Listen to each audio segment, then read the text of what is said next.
posisi Kemendikbudristek adalah jelas kita memperjuangkan bagaimana guru-guru yang telah lulus passing grade ini akan mendapat formasi tanpa harus ikut tes lagi. Tentunya ini mensyaratkan dan kami memohon bantuan kepada Komite 3 DPD RI yang terhormat supaya kepada konstituennya dan Pemda yang terkait untuk mengadvokasikan untuk mengajukan formasi sebesar mungkin.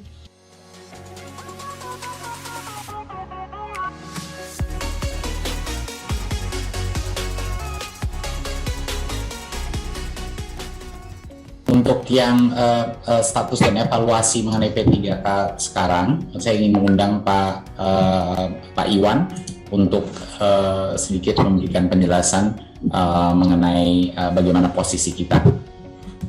Baik, terima kasih Mas Menteri. Dapat kami laporkan terkait dengan Maaf, Bu Ketua.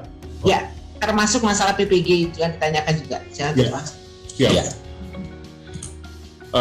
Dapat kami laporkan Bu Ketua dan bahwa seleksi ASN P3K hasil sementara pada saat ini telah lulus 293.860 guru atau sekitar 58% dari formasi guru ASN P3K yang diajukan oleh Pemda pada tahun 2021 ini. Sebenarnya formasi yang diajukan Pemda ini masih sedikit daripada formasi yang tersedia oleh pemerintah pusat yang diajukan hanya 506.000, sementara formasi yang disediakan ada 1 juta lebih.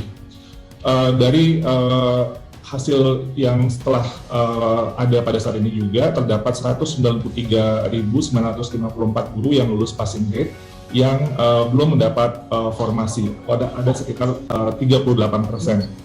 Dan di sini tentunya kita sedang memperjuangkan posisi kami memperjuangkan baginya guru-guru honor. Oke, jadi saya mengulangi kembali, posisi Kemendikbudristek adalah jelas kita memperjuangkan bagaimana guru-guru yang telah lulus passing grade ini akan mendapat formasi tanpa harus ikut tes lagi. Tentunya ini mensyaratkan dan kami memohon bantuan kepada Komite 3 DPD RI yang terhormat supaya kepada konstituennya dan Pemda yang terkait untuk mengadvokasikan untuk mengajukan formasi sebesar mungkin, semaksimal mungkin sesuai dengan kebutuhan. Karena tanpa ada pengajuan formasi oleh daerah, tentunya hal ini tidak bisa terselesaikan. Mohon diingat bahwa jumlah formasi yang tersedia itu 1 juta lebih, sementara jumlah guru honorer sekolah negeri yang tercatat itu 742.000.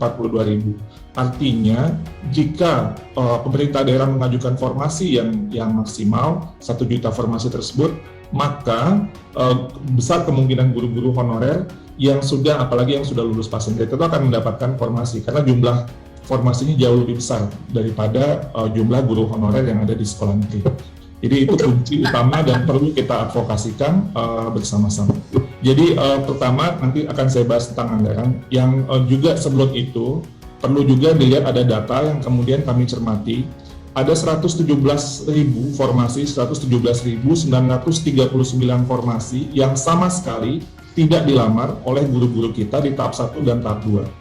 Ini sekitar 20% dari formasi yang tersedia tapi tidak dilamar sama sekali, satu pun tidak ada yang melamar di tahap 1 dan tahap kedua.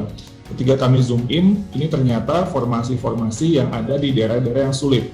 Jadi ada beberapa kondisi di mana guru-guru kita dalam satu daerah kewenangan pemerintah daerah, mereka memilih bukan di tempat yang sebenarnya mereka lebih, mungkin tempat mereka sudah mengajar yang kondisinya sulit, tapi mereka memilih di daerah yang lebih mungkin lebih dekat ke kota dan lain sebagainya, sehingga 117.000 formasi yang tersedia yang tidak sama sekali tidak ada pelamarnya ini juga menjadi catatan bagi kita yang sebenarnya guru yang lulus passing grade tadi bisa jadi ini bisa mengisi formasi-formasi yang masih belum ada pelamarnya ini.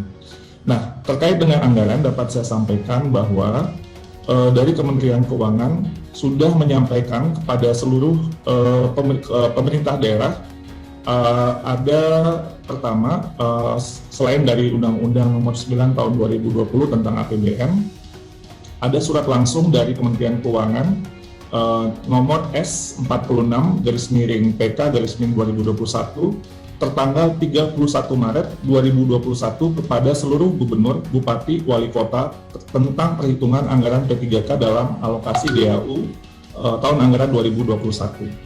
Lalu kemudian juga dengan surat dari Kementerian Dalam Negeri dari Dirjen Bina Keuangan Daerah nomor 910/2506/KUDA tertanggal 7 April 2021 kepada seluruh gubernur, bupati, wali kota tentang penyediaan anggaran belanja gaji dan tunjangan P3K dalam APBD tahun anggaran 2021. Bahkan secara spesifik dari Dirjen Perimbangan Keuangan Kementerian Keuangan juga menyurati kepada seluruh gubernur, bupati, dan wali kota nomor S98/PK/2021 tentang perhitungan secara rinci berapa formasi yang ada dialokasikan dalam perhitungan gaji guru P3K di masing-masing Pemdanya dan berapa anggaran yang dialokasikan, dan anggaran ini bersifat earmark atau dikunci, artinya penggunaannya harus spesifik untuk kebutuhan gaji guru P3K yang tidak bisa digunakan untuk belanja yang lain. Ini dijelaskan oleh Kementerian Keuangan pada suratnya tertanggal 25 Juni tahun 2021. Nah, untuk tahun 2022 kita sudah menghitung ada 758.000 formasi, termasuk guru yang pensiun, termasuk guru agama, dan ini sudah dialokasikan di APBN sesuai dengan Undang-Undang Nomor 6 Tahun 2021, dan Kementerian Keuangan telah mengirimkan surat kembali, surat dari Dirjen Perimbangan Keuangan nomor S204/PK/2021 tertanggal 13 Desember 2021 kepada seluruh bupati, gubernur, bupati, dan wali kota tentang perhitungan anggaran P3K guru dalam alokasi DAU tahun anggaran 2022, bahwa perhitungan kebutuhan gaji untuk formasi ASN daerah dalam alokasi DAU 2022 telah ditetapkan, dan untuk guru-guru yang telah lulus di formasi di seleksi tahun 2021 sudah dialokasikan gaji pokok untuk P3K guru ini sebanyak 14 bulan gaji. Saya ulangi, 14 bulan gaji, termasuk gaji tunjangan hari raya dan kebijakan gaji ke-13, dengan asumsi bahwa penggajian P3K guru yang lulus seleksi tahun 2021 ini sudah dimulai sejak Januari 2022. Ini sudah dianggarkan dan sudah dijelaskan oleh surat dari Kemenkyu kepada seluruh kepala daerah. Lalu untuk kebutuhan gaji pokok guru P3K yang nantinya lulus di seleksi tahun 2022 ini diasumsikan akan dimulai setelah lolos seleksi dan proses seleksi ada 3 bulan gaji sejak bulan Oktober 2022. Jadi dengan demikian sekali lagi ditegaskan oleh Dirjen Perimbangan Keuangan bahwa alokasi DAU untuk P3K guru merupakan dana yang penggunaannya secara spesifik atau bersifat earmark, sehingga tidak dapat digunakan untuk belanja lain. Ini sudah ditegaskan oleh Kementerian Keuangan juga. Nah, tentunya Bapak Ibu, kami terus mengadvokasikan dan mendengar berbagai aspirasi terkait dengan masalah-masalah yang muncul, misalnya tadi yang disampaikan oleh Pak Bambang. Pertama, mungkin sebelumnya juga ada masalah pemberkasan yang mungkin sebelumnya Bapak Ibu juga sudah mendengar. Dapat kami laporkan bahwa saat ini sudah terjadi pemberkasan untuk tahap 1 dan tahap 2 tentunya oleh BKN yang sebagai Badan Kepegawaian Negara. Karena dalam hal ini kami Kemendikbudristek berfungsi sebagai kementerian teknis. Dan untuk guru yang telah lulus passing grade tapi belum dapat formasi, tadi sudah saya sampaikan bahwa solusi yang utamanya adalah bagi pemerintah daerah untuk mengajukan formasi. Tanpa ini maka tidak bisa kita menyelesaikan masalah formasi yang sebenarnya masih tersedia dan sudah dianggarkan dan dialokasikan dana dan bersifat sudah dikunci atau earmark tadi. Terkait dengan ini termasuk juga guru-guru yang sekolah negeri yang tadi disampaikan kalah bersaing dengan swasta, sebenarnya mereka bisa tetap mendapatkan formasi jika formasinya dibuka. Lalu untuk sekolah swasta kami telah mendengar berbagai aspirasi dan sejak akhir tahun lalu sudah berdiskusi dengan sekolah-sekolah swasta. Juga di awal tahun kami juga sudah berdiskusi mendengar berbagai aspirasi dari berbagai sekolah swasta, termasuk dengan pertemuan dengan Badan Musyawarah Perguruan Swasta tanggal 6 Januari untuk mendengarkan apa yang menjadi masalah dan apa usulan solusi. Dan ternyata memang salah satu yang terkunci adalah dari Undang-Undang ASN. yang sebenarnya pertama memberi hak kepada semua warga negara yang memenuhi syarat untuk mengikuti seleksi ASN, dan dalam hal ini kita melihat bahwa semua warga negara tidak bisa dikecualikan.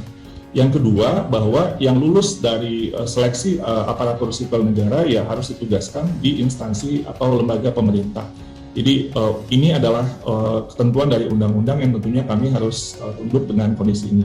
Namun demikian, sekali lagi kami sampaikan bahwa kami terus memperjuangkan, dan saat ini dalam Panselnas kita berdiskusi untuk mekanisme seleksi ASN P3K di tahun 2022 dengan mempertimbangkan semua aspirasi yang ada. Mohon doa dan dukungan juga dari Bapak Ibu sekalian supaya bisa lebih baik di tahun ini.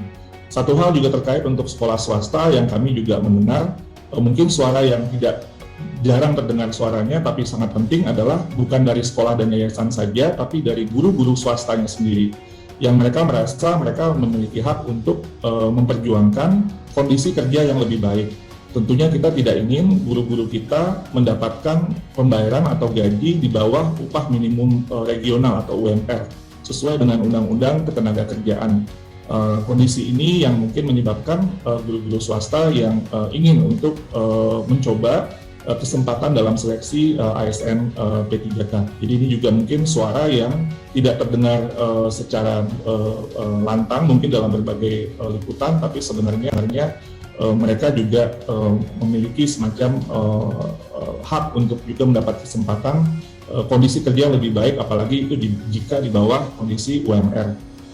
Terkait dengan in-passing dan P3K sedang dalam kajian kami juga, jadi terima kasih atas masukannya. Dan untuk Akta 4 sudah tidak ada lagi, dan ini sudah diganti dengan PPG, dalam hal ini PPG dalam jabatan.